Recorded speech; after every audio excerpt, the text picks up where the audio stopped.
She climbed toward a strange hole on a cliff, thinking it was just part of the forest. But when she looked inside, she realized something was moving under the ground, something that was never supposed to wake up. Subscribe to the channel and write in the comments where you're watching from. Meredith Harper had never liked the feeling of standing still.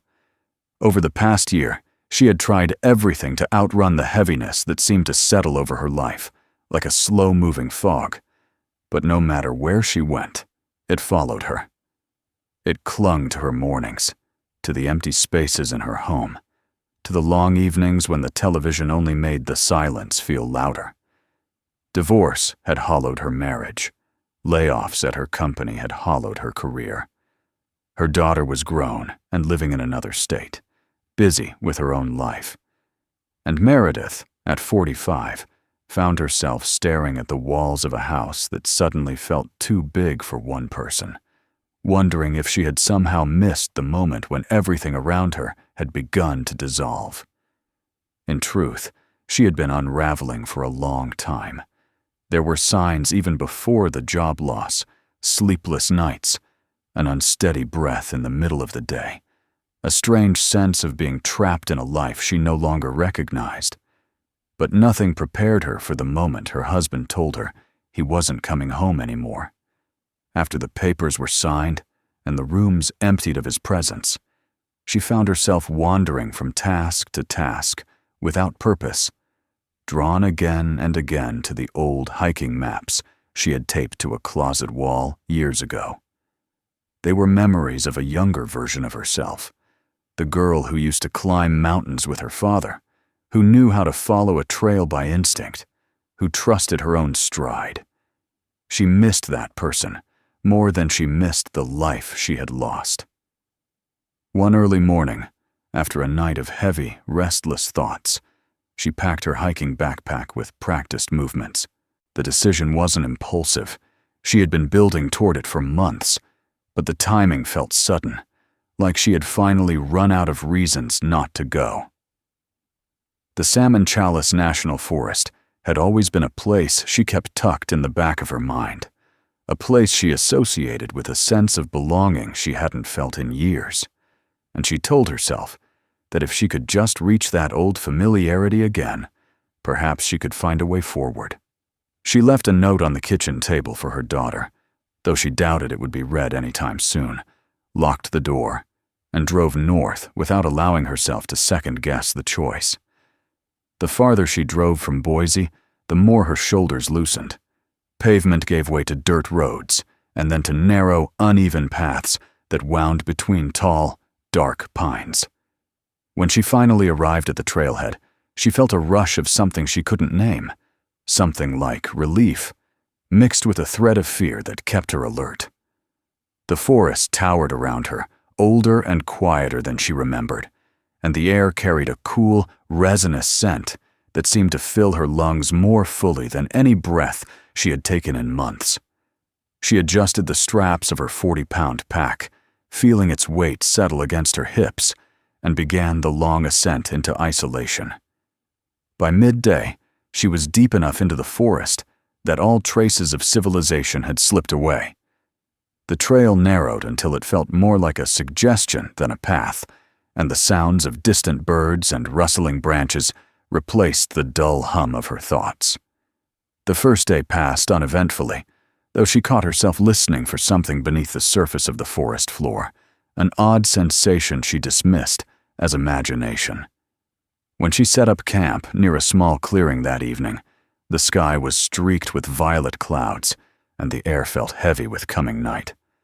She cooked a simple meal, watched the last light fade through the branches, and tried to let the quiet settle into her bones. But that night, long after she had zipped herself into her sleeping bag and closed her eyes, she felt it. A faint vibration, soft, rhythmic, almost like a faraway pulse. She held her breath, listening. It wasn't wind, and it wasn't the shifting of the earth. It was something else, something moving beneath her, almost imperceptibly at first. She told herself it must have been her imagination, or perhaps the natural cooling of the ground after sunset. But even after she fell asleep, the strange sensation followed her dreams. When she awoke in the morning, groggy and unsettled, she found a thin layer of pale dust clinging to one side of her tent, as though the ground nearby had shifted ever so slightly. She brushed it off, shook her head, and forced herself to continue the hike. She refused to let her mind conjure ghosts where there were none. The second day brought her deeper into the older, rougher parts of the forest. The pines grew taller here, packed so tightly that sunlight slipped through only in thin golden ribbons. She walked for hours without seeing a single animal, which struck her as strange but not alarming. The air smelled damp, carrying hints of moss and cold stone. As evening approached, she noticed the trail beginning to curve toward the west, where the terrain rose sharply into a series of ridges and broken rock formations she didn't recognize. She camped again that night, this time closer to the base of a ridge, and once again she felt the faint, unnatural vibration sometime after midnight. It pulsed through the earth like a distant mechanical heartbeat, steady and patient, as though something beneath the ground was alive and moving. The sensation was unnerving in its consistency, too deliberate to be natural. When she awoke, she found another scattering of the strange, pale dust lighter than sand, almost like ground. Stone settled in a neat line near her tent flap. She crouched beside it, running her fingers through the powder, feeling its strange, chalky texture. It didn't belong here, not on this forest floor. By the third morning, she felt both exhausted and strangely driven. Something in her insisted she continue toward the ridge, as though the forest itself was nudging her forward. Around midday, she reached a clearing at the base of a steep gully of clay and rock, and she stopped short. It looked wrong, out of place, unnatural, in a way that was difficult to articulate. The earth there was pale and exposed, a vertical face of glistening clay around 30 feet high, with only a handful of twisted, wind-beaten bushes clinging stubbornly to the slope. The bushes grew in odd horizontal angles, their roots gripping the rock in awkward, almost forced directions. And halfway up the face of the cliff was a hole. It wasn't large at first glance, maybe the size of a beach ball, but something about its shape made her freeze. It wasn't round. It wasn't even symmetrical. It looked like something had punched through the wall of clay from the inside, leaving jagged edges and torn layers of soil. The clay around the opening was lighter than the surrounding earth, almost yellowish, as if freshly exposed. Beneath the hole, fanned across the lower slope, was a trail of the same pale dust she had found near her tent. Her stomach tightened. She approached the cliff slowly, her boots sinking slightly in the damp soil. The closer she came, the stranger the opening looked. The edges were too sharp, too clean, where the layers of clay peeled outward. No animal in Idaho could have made a hole like this, and certainly not one positioned 15 feet above the ground. She glanced up at the bushes growing horizontally across the cliff, gnarled thick, their roots lodged deep into the clay. They formed a rough pattern that, with effort, could be climbed. She hesitated. Climbing wasn't the smartest idea, not alone, and not in a place unfamiliar to her. But curiosity had already taken hold. Something about the hole called to her, unsettling and irresistible at the same time.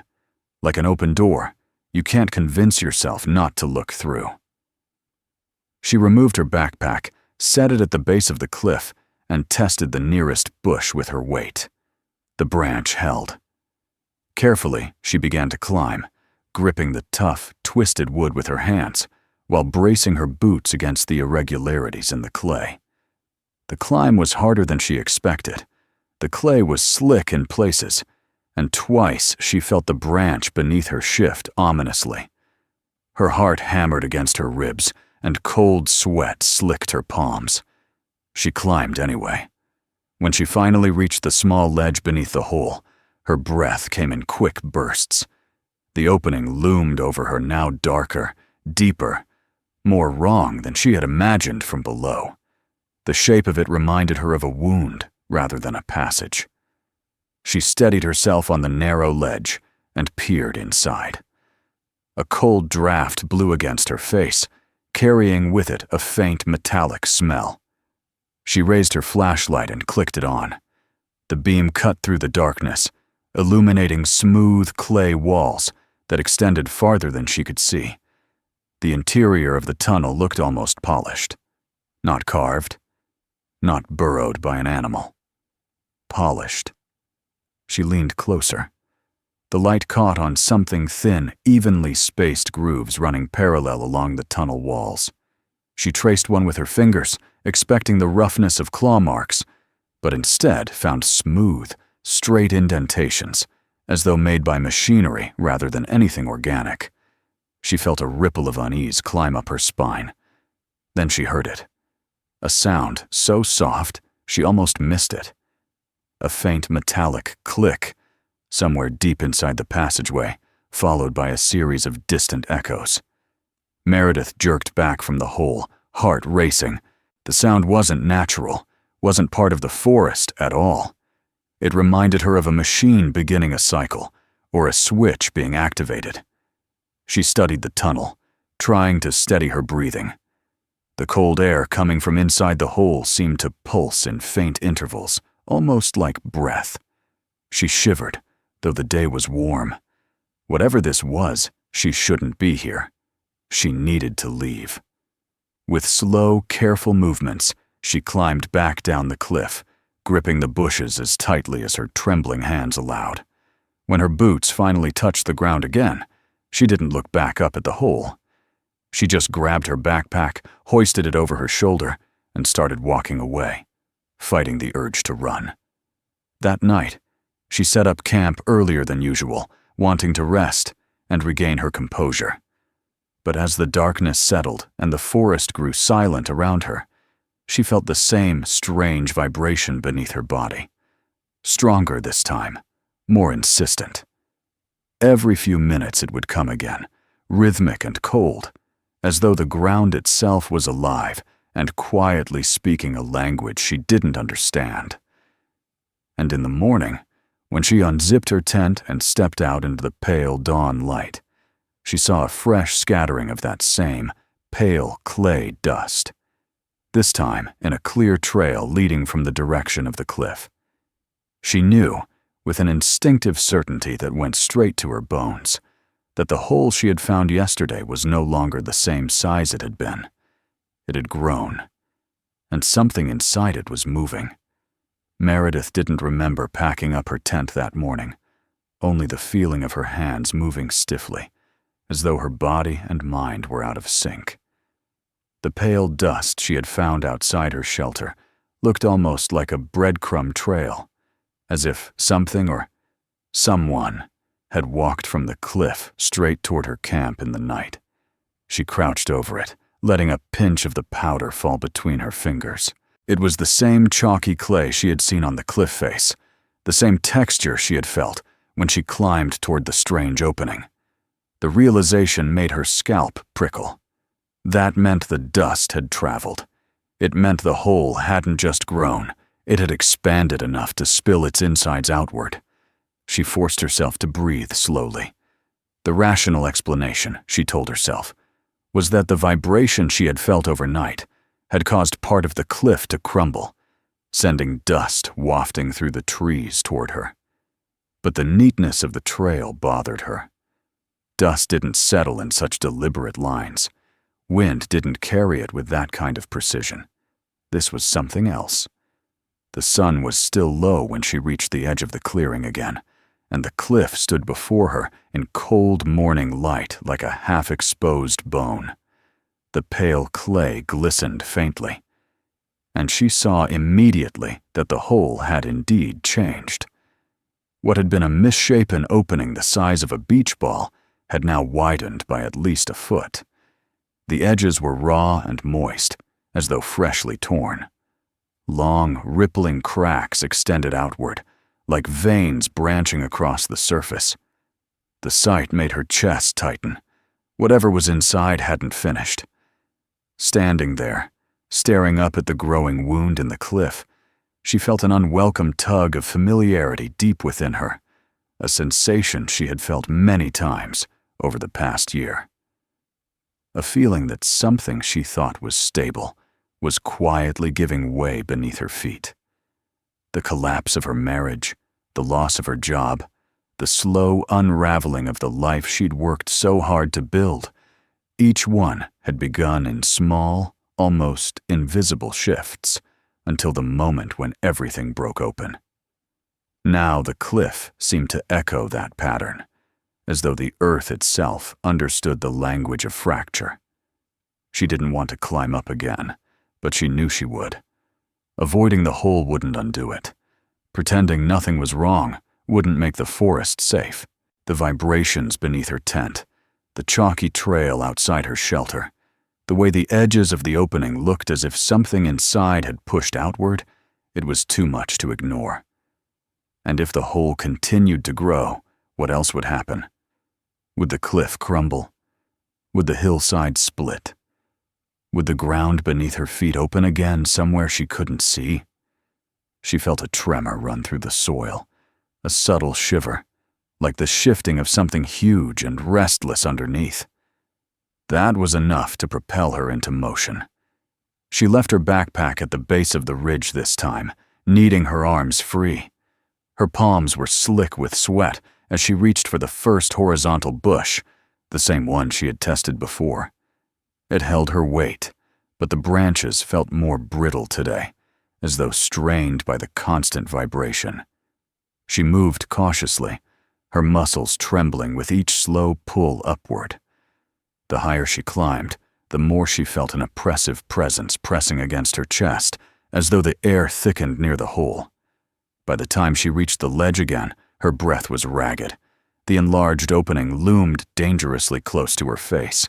It looked more like a tunnel than a hole now, deep enough that her flashlight beam would vanish inside. She steadied herself, then leaned in carefully. Cold air flowed steadily from the darkness, brushing against her skin with the strange metallic tang she recognized from yesterday. She raised her flashlight, clicked it on, and cast the beam along the interior. Her breath caught.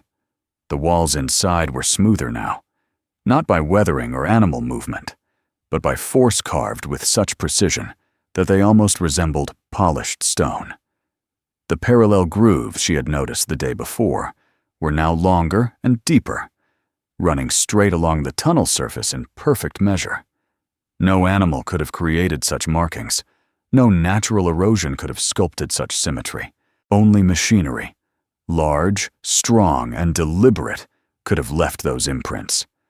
A second cold draft swept across her face, and she heard it again, a sound from deep inside the tunnel. A quiet metallic click, followed by a faint but rhythmic vibration, as though something far below the surface had awakened and was beginning its work cycle anew. She jerked back from the hole, her heart thundering in her chest. The vibration continued for a moment, then ceased, leaving a hollow silence behind. She climbed down as fast as she dared, slipping once and scraping her knee against the rough clay. When she reached the ground, she grabbed her backpack and walked briskly away, the hair on the back of her neck prickling with every step. She didn't stop until she reached a cluster of pines that concealed her from the view of the cliff. There, she dropped to her knees and pressed a trembling hand to the earth. The vibrations she felt were no longer as faint as before. They pulsed steadily, like the deep breathing of something massive beneath the ground. She rose and began scanning the area for any other sign, any hint of what might be lurking below the surface. That was when she noticed something she hadn't seen before, a subtle depression in the ground, about 20 yards from the base of the cliff. It wasn't dramatic, barely noticeable unless she was looking for it, but the soil there seemed slightly sunken, as though the earth had begun to settle inward. She approached cautiously, her boots crunching softly on fallen pine needles. The depression felt wrong beneath her feet loose, as though the ground wasn't entirely stable. She crouched down and brushed away a layer of needles. Beneath them was the same pale clay from the cliff, but it wasn't part of the natural soil. It lay in streaks and patches, almost as if it had risen from below. The more she uncovered, the more she realized the earth here was disturbed. Something had shifted beneath it, pushing upward from deep underground. Her mind raced. An animal burrow. No, not this pattern, not this depth, and not with vibrations strong enough to rattle the ground beneath her tent. She stood slowly, scanning the surrounding terrain. If there had been a structure here once, something man-made it could help explain the unnatural tunnel. She began walking in widening circles around the depression, searching for any sign of human presence. It took almost an hour before she found it. A corner of concrete peeked through a tangle of overgrown vegetation. She parted the branches carefully, revealing a rectangular slab, weathered and cracked on one side. Her pulse quickened. It was too cleanly cut to be natural. She scraped dirt away with her boot until she uncovered what looked like a rusty metal handle embedded in the concrete. A hatch. Her heart pounded as she knelt beside it. The handle was old, rusted almost entirely through, but when she pulled, it gave a faint groan and shifted slightly. She hesitated. Opening it meant confronting whatever lay below, but leaving it closed meant walking away with nothing but questions, and those questions would gnaw at her until she lost her mind. She pulled again, harder this time. The hatch lifted slowly, reluctantly, until the stale breath of the underground rose to meet her. A cold, metallic air that smelled of forgotten machines and something else, something chemical, almost sterile. She clicked on her flashlight and pointed it into the darkness. A ladder descended into a narrow shaft. Metal walls lined the interior, dotted with faded warning labels.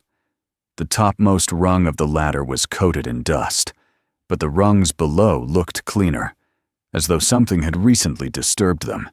The air was colder inside, much colder. Meredith swallowed hard. Her first instinct was to close the hatch, walk away, pretend she hadn't seen it. But the hole in the cliff, the widening tunnel, the vibrations in the ground, all of it pointed here, to this buried entryway. Something lived beneath the forest floor. Something that wasn't meant to be disturbed. And if the tunnel continued to grow, it could threaten more than just these trees, or this ridge. It could threaten the town miles away. She took a deep breath, gripping the flashlight so tightly her knuckles ached. Then she placed her foot on the top rung of the ladder and descended into the dark. The walls hummed faintly as she climbed down, the vibrations stronger here than above ground. The shaft extended deeper than she expected, 20 feet, then 30, then 40. When her boots finally touched the concrete floor at the bottom, she found herself standing in a narrow corridor lined with metal panels. The floor was cold beneath her feet. A soft echo bounced through the hall every time she exhaled, amplifying her presence in the small space. Her flashlight beam swept across the walls, revealing peeling paint, old wiring, and metal placards bearing faded stencils. One read, U.S. Department of Energy. Another, Restricted Access. And a third, partially obscured by grime, Project Burrow Line. She froze. She didn't know the specifics, but she knew enough to understand what it meant. A federal project. Something classified. Abandoned. Buried. Her mouth went dry. The government didn't bury research facilities for no reason. She moved slowly down the corridor, careful with each step. The air felt denser as she continued, carrying a faint hum that seemed to vibrate right through her bones. The hallway eventually opened into a small chamber, filled with old equipment metal storage crates, stacked against one wall. A toppled shelf, a desk cluttered with rusted tools and scraps of paper. She approached the desk cautiously. her flashlight grazing over crumpled documents that had yellowed with age.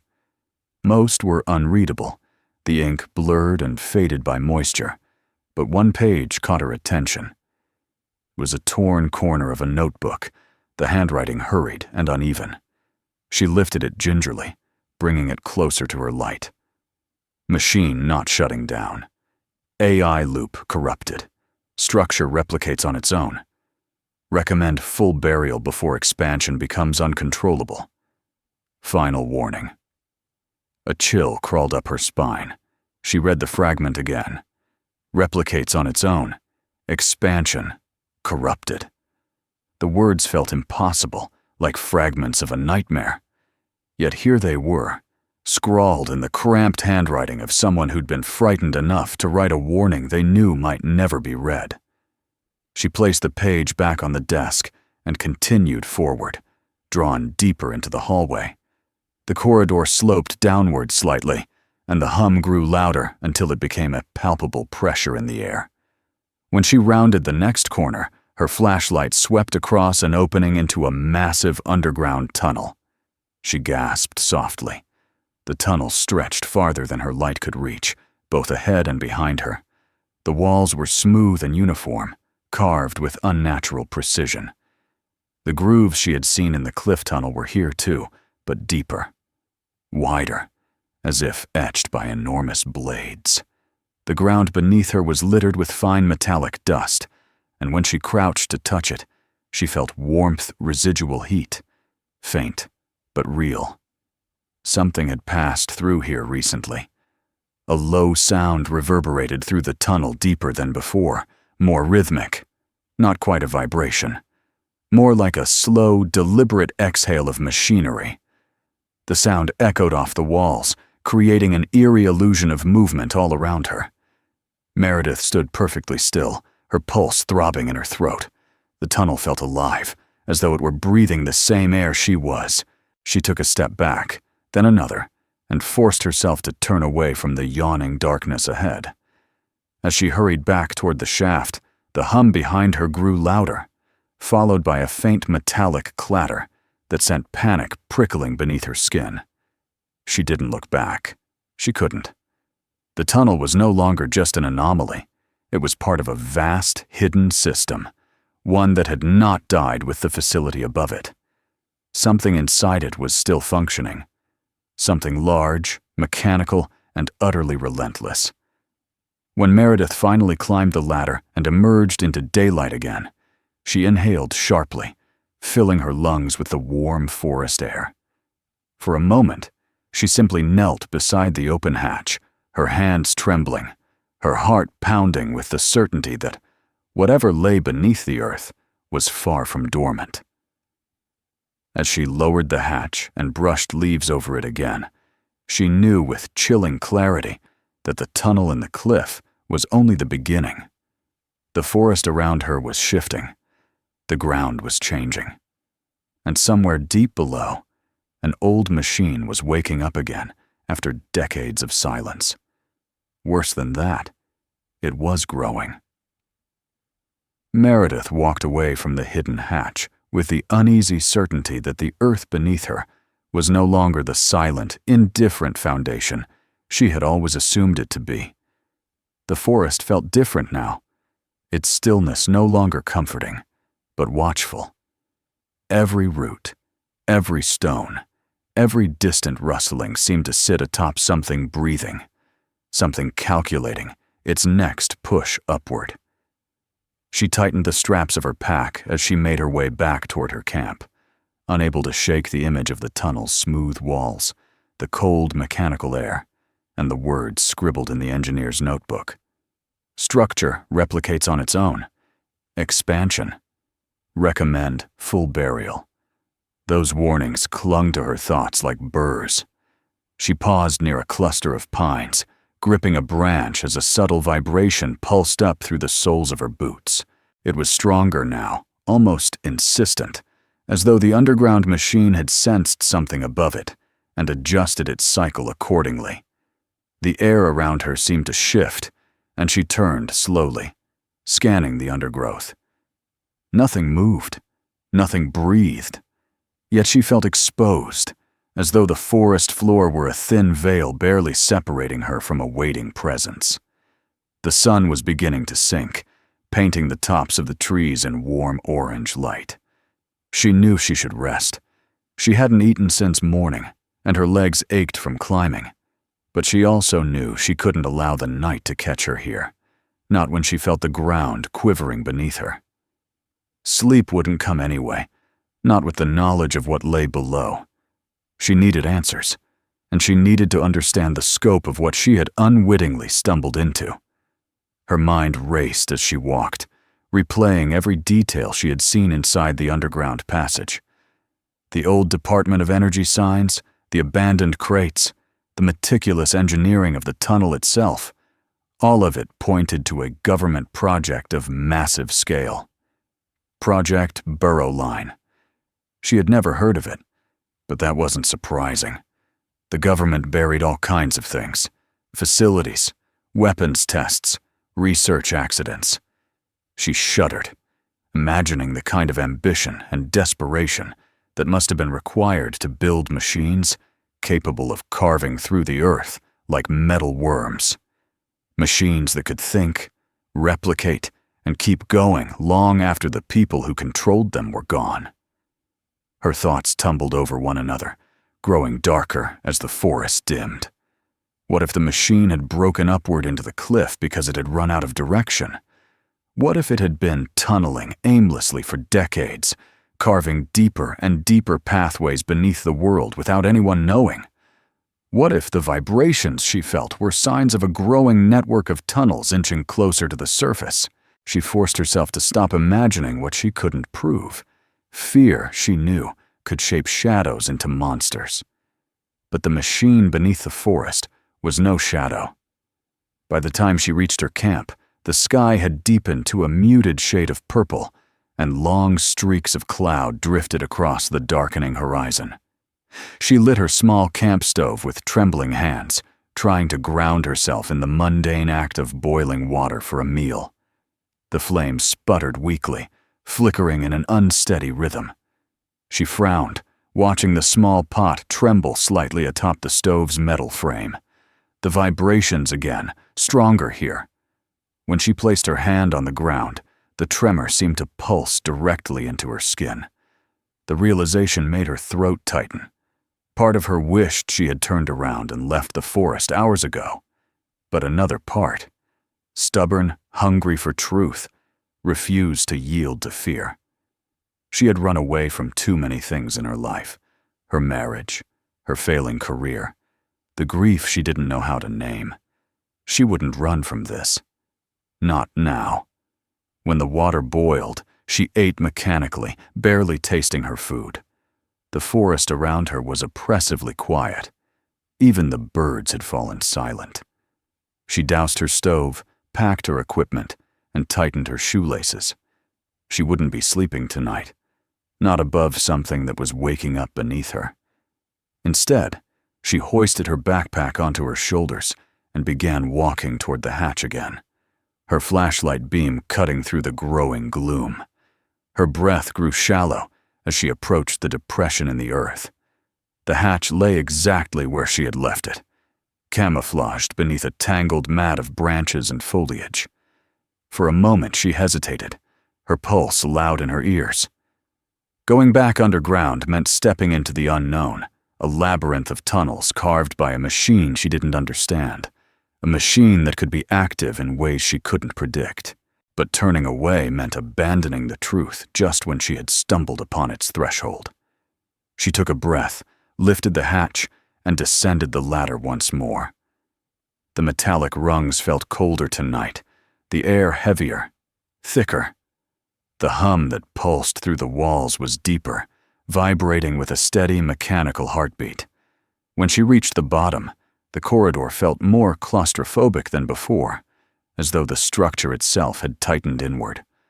Her flashlight illuminated the same metal panels, the same peeling paint. But now the air carried a faint warmth, like a machine running hot. She steadied herself and walked down the hallway, her boots echoing faintly. As she neared the opening to the main tunnel, The vibration grew, rolling through her ribs in deep, resonant waves. A cold sweat formed at the nape of her neck. When she stepped into the mouth of the massive tunnel, she felt the air move against her face, something stirring far ahead in the darkness. She cast her light as far as it would reach. The tunnel's smooth walls reflected the beam faintly, making the space feel even more ghostly. And then she saw it, metallic dust swirling gently across the floor as though caught in a slow-moving current of air. The sight tightened her chest. Machines didn't exhale, not unless they were designed to. She moved forward cautiously, her footsteps soundless on the powdery ground. Her flashlight beam swept over deeper grooves, etched into the floor-fresh ones, sharp-edged, unsoftened by time. Something heavy had passed through recently. Very recently. A sound echoed from deep within the tunnel.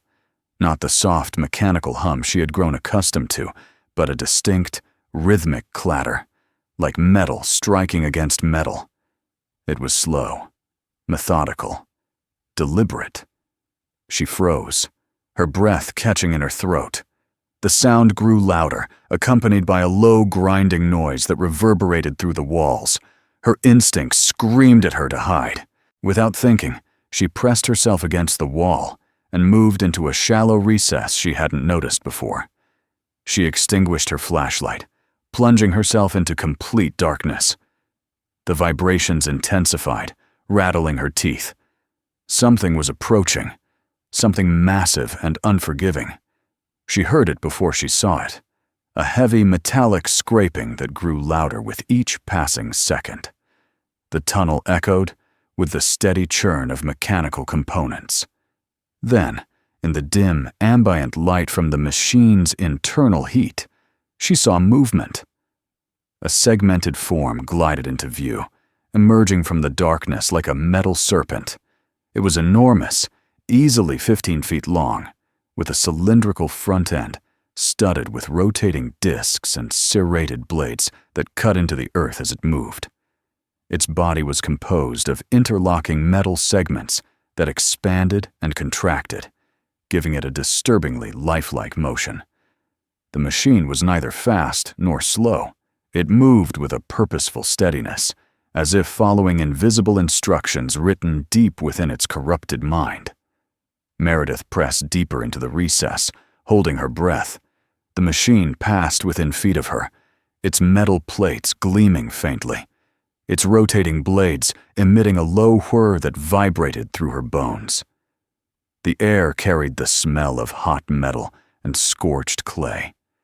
She could feel the heat radiating from its body, could hear the ticking of internal mechanisms adjusting to some unseen directive. She realized, with a jolt of dread, that the machine was blind. There were no sensors, no cameras, no external components that suggested it recognized the world around it. It navigated purely through internal mapping, algorithms, and the tactile feedback of the earth it devoured. It didn't need eyes to find its way. It didn't need permission. It simply followed the corrupted loop that pulsed through its circuits. When it finally passed her and disappeared back into the darkness, she allowed herself to breathe again. The sound receded slowly, the hum fading into the distance until it was only a faint echo. She emerged from the recess, her legs trembling beneath her. The tunnel felt wider now, emptier, as though the machine's departure had stripped it of something vital. She forced herself to keep walking. She needed to find the machine's source, the central control system, the heart of whatever remained of Project Burrowline. The hum grew stronger as she continued, guiding her deeper into the labyrinth. Eventually, she reached a heavy, reinforced door, partially lodged open by a collapsed piece of ceiling. The doorway led into a large chamber filled with rows of ancient computers and server racks. The machines were old, built in an era before sleek designs and silent cooling fans. Their metal casings were scratched and dented, and many of the panels were dead. But several units flickered with dull green light, running on emergency power that should have failed decades ago. She approached the central console, her eyes widening as the screen illuminated with a fresh wave of text. The words flashed in a steady cycle. Execution cycle. Active self-replication. Mode, enabled primary drill unit. Online secondary units. Standby terrain map. Update in progress. Her mouth went dry. Terrain map.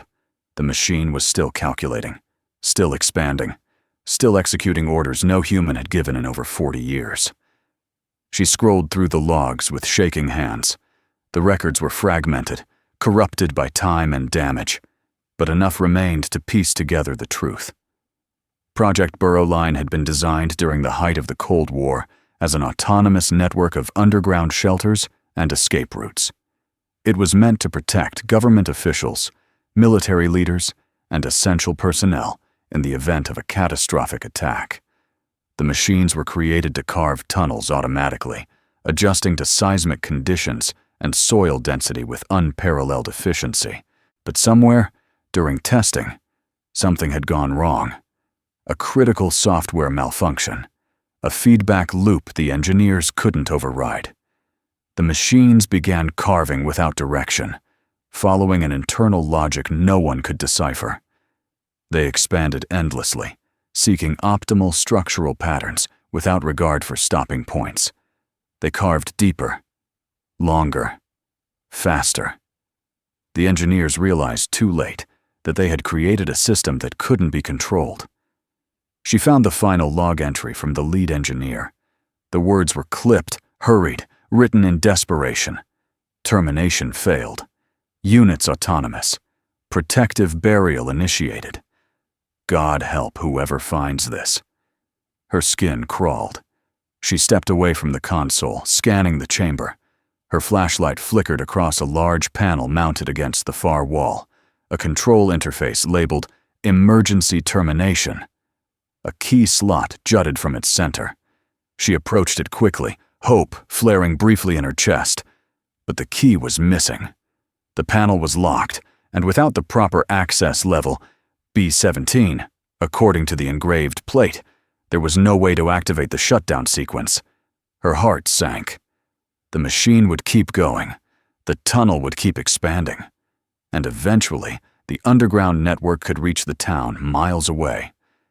The thought made her blood run cold. She stepped closer to the panel, examining the casing. The glass cover over the emergency switch was cracked. The hinge rusted. The metal warped by decades of pressure and heat. Carefully, she pressed her thumb against the crack. The panel gave slightly. She pushed harder. The glass splintered with a muted snap, falling away in jagged fragments that clinked softly on the floor. Behind the broken glass was a manual override lever. She grasped it and pulled. The reaction was immediate. A high-pitched whine pierced the air, followed by a deep shudder that rattled the entire chamber. The hum became a roar. Lights flickered wildly. The walls trembled, sending fine clay dust cascading from the ceiling. Somewhere deep in the tunnel, she heard the machine shriek, an awful metallic scream that reverberated through the earth like a dying animal. The floor lurched beneath her feet. Panels burst into sparks. The emergency lights flickered and went dark. Then the entire structure roared, as if the earth itself were collapsing inward. Meredith didn't wait to see what happened next. She turned and ran, the ground shaking violently beneath her as the corrupted heart of Project Burrow Line began its death throes. She knew she had seconds, maybe minutes, before the tunnels collapsed completely. As she sprinted toward the exit, she heard the grinding of metal tearing itself apart. The collapse had begun. The machine she had awakened was now dying, its final movements causing the earth around it to buckle and fracture.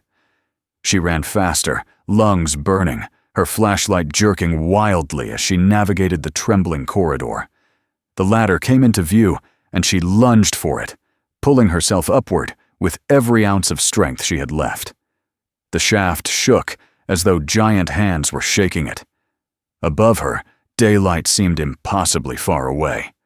The roar of crumbling tunnels chased her up the ladder like a rising tide of destruction.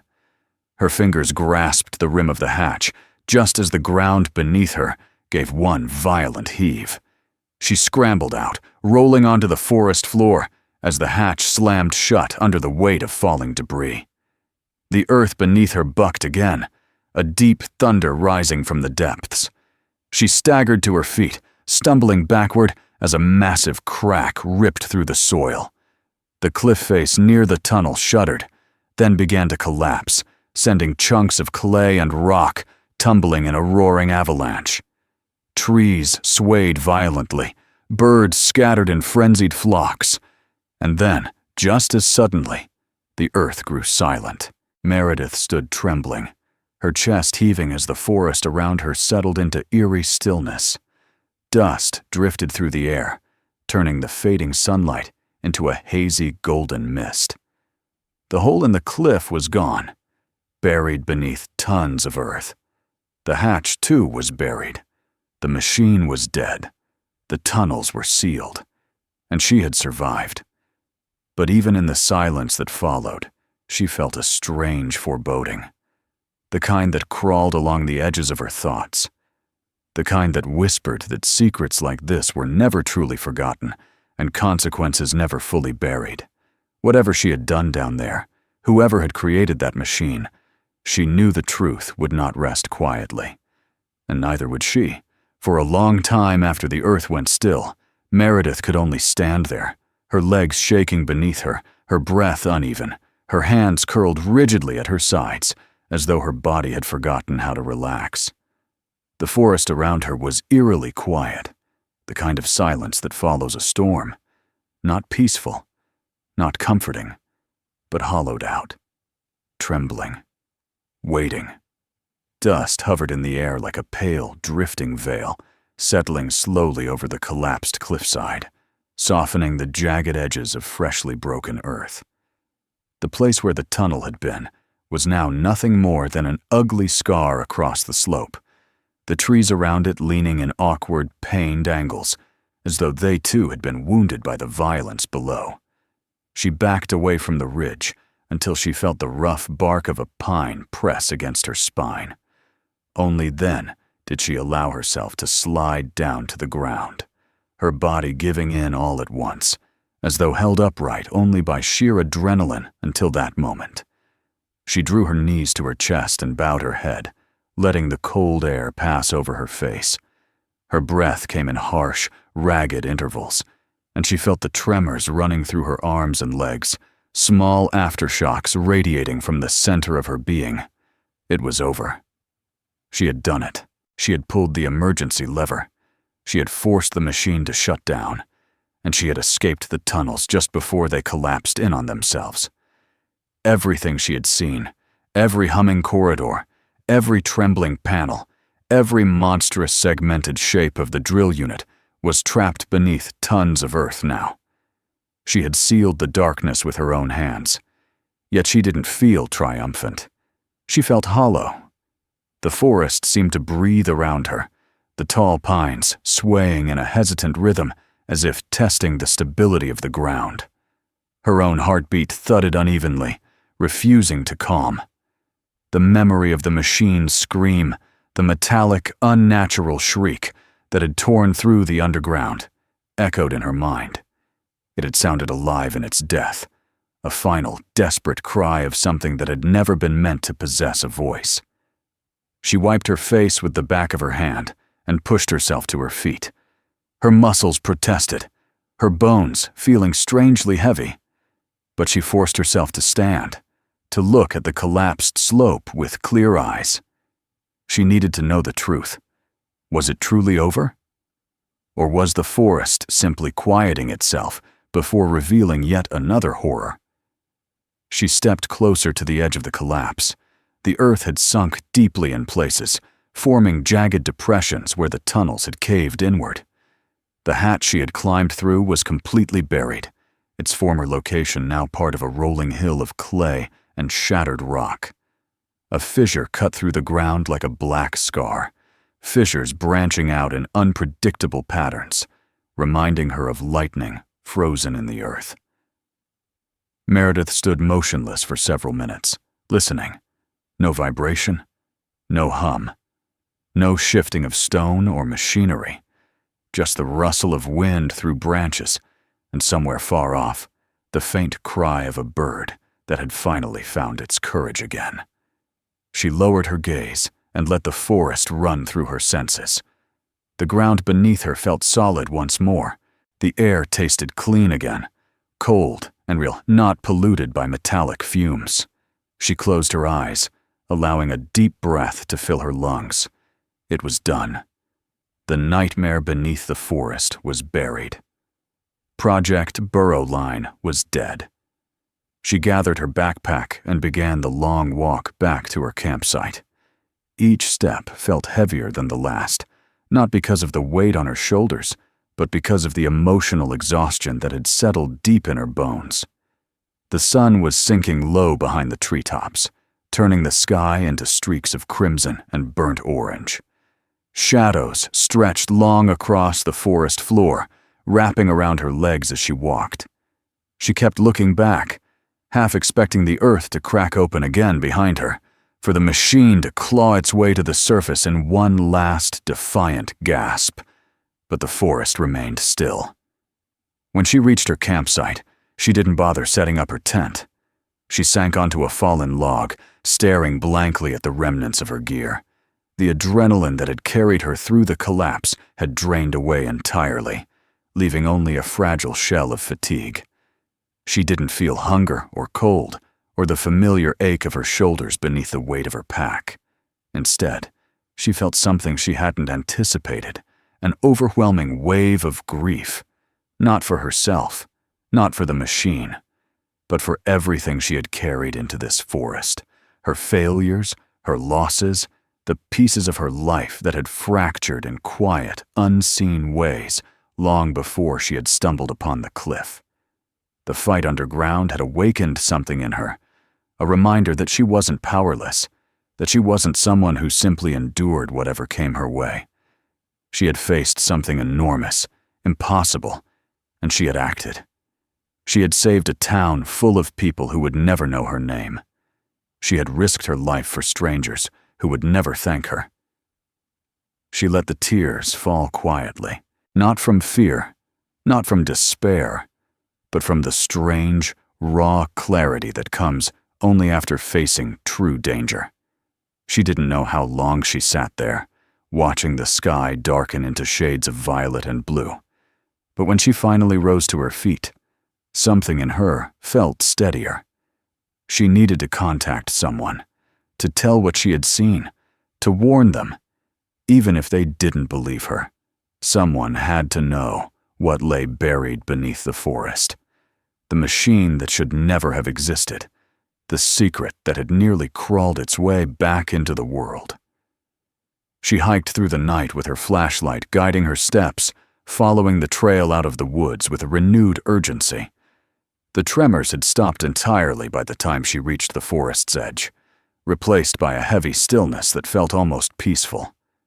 When she finally reached her car, her hand shook as she turned the key in the ignition. The drive back to town felt unreal, the headlights carving through the darkness as if through some in-between world.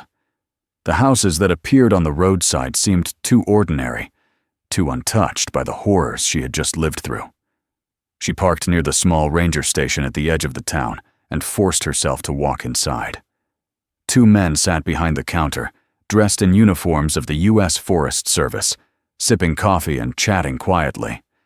They looked up when she entered, their expressions shifting from casual interest to concern as they took in her appearance. Dust-covered clothes, trembling hands, exhaustion etched deep into her features. "Ma'am, are you all right?" one of them asked, rising from his chair. "No," Meredith said. Her voice sounded foreign to her own ears. "I need to report something. Something serious." They exchanged a look, and one of the men guided her to a chair, while the other fetched water. She told them everything. The hole in the cliff, the expanding tunnel, the vibrations, the hidden hatch, the underground facility, the machine, the collapse. She recounted every detail, her voice steady but her body trembling, as though reliving the terror with each word. By the time she finished, both men sat in stunned silence. The older of the two cleared his throat. "Ma'am," he said slowly, "you're sure about what you saw?" "Yes," she said. "I'm sure." The younger ranger stood and left the room for a moment. When he returned, 2 other men in darker uniforms accompanied him. Their expressions were unreadable, their badges unmarked. "Ma'am," one of them said gently, "we appreciate your report. Truly. But we need you to understand something." She felt her stomach tighten, anticipating the dismissal in his tone. "No such project exists," he continued. "There is no facility, no machine. You must be mistaken." Anger flared inside her.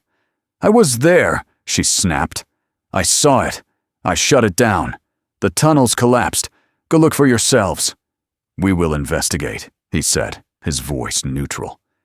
But as far as any federal records are concerned, Project Burrow Line was never active.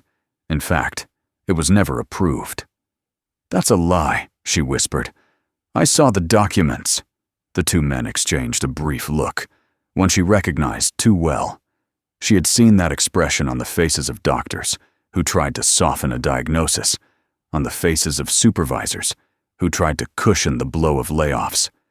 It was the look of people trying to manage someone who was being inconvenient. "We'll make sure everything is checked," the older ranger said kindly. "For now, you should go home. Rest. You've clearly been through a lot." Her fists clenched. The fight underground had been terrifying, but somehow this felt worse. Being dismissed as though her sanity were in question, being told that the truth she had lived through was nothing more than a mistake. She left the ranger station feeling smaller than when she had arrived, the weight of disbelief pressing down on her. The sky was still dark as she drove home, the first hints of dawn just brushing the horizon. She unlocked her front door with numb fingers and stepped inside, the silence of the house settling around her like an old, familiar blanket. She didn't sleep. She couldn't. Instead, she sat on the couch, staring at nothing, replaying every moment of the past 2 days in her mind. She wondered if she should tell her daughter, but dismissed the thought immediately. Her daughter was thousands of miles away. There was nothing she could do, and Meredith didn't want to hear the familiar voice that said, with careful diplomacy, "Mom, maybe you imagined some of it." The sun rose, casting long beams of light across the living room, and Meredith remained awake, holding herself tightly, as though she might unravel if she loosened her grip even a little. She didn't know how long she sat there before the sound of the mailbox snapping shut startled her from her thoughts. She stood slowly, her legs stiff, and walked to the door. When she opened the mailbox, she froze. Inside was a small, unmarked package. Her heartbeat quickened as she brought it inside. The box was plain, brown, and without any return address. No postage stamps, no labels. She opened it with trembling fingers, her breath catching when she saw what lay inside. A metal key. Old, slightly bent, burnt along one edge, stamped with 3 characters, B-17. Beneath it was a folded slip of paper. She unfolded it slowly, her fingers trembling. 4 handwritten words stared back at her. "You did what we couldn't." For a long moment, the room felt impossibly still. The paper fluttered slightly in her hand, as though moved by a breeze she couldn't feel. A warmth spread through her chest, an emotion she hadn't expected. Not triumph, not relief. Validation. She wasn't crazy. She wasn't mistaken. The machine had existed. The tunnels had existed. And someone who knew the truth had seen what she had done and had acknowledged it in the only way they could. She sank into her chair, the key resting in her palm. The metal felt warm, almost alive. And for the first time in a very long time, she felt something rise inside her. Not fear, not grief, but a quiet, steady strength. She had survived what should never have existed. She had stopped what the people who built it couldn't control. And though the world would never know, though the government would deny it, and the forest would swallow every trace of evidence, she carried the truth in her own hands. Meredith closed her eyes, letting the morning sunlight wash over her. For the first time in years, she felt like she could breathe, and somewhere deep beneath the earth, buried under tons of collapsed rock and soil, the last remnants of Project Burrowline lay silent. Its final chapter, written not by the engineers who created it, but by the woman who stood between it and the world above. Subscribe so you don't miss the next story. Watch the other videos on the channel. Share this one with someone who needs to see it.